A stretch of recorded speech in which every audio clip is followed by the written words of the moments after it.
Let me show you how I locate items when I'm enjoying a meal or a snack. When I explore the table, I start with my hand flat and spread my fingers so that each fingertip and the palm of my hand is in contact with the surface. I'm right-handed, so with my right hand at the edge closest to my body, I have several choices of which way to go next. Moving my hand to the right, I pay close attention to what I feel with my pinky finger. Moving to the left, I focus on what I find with my thumb.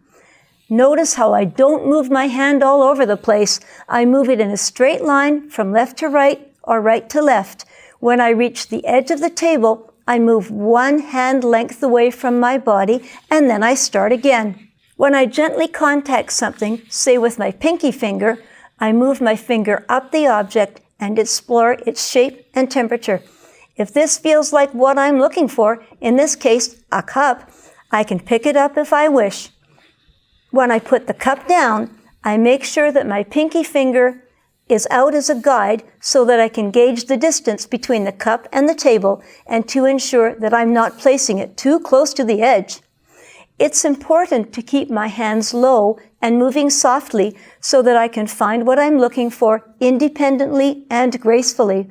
For more on table strategies, see our recipe card.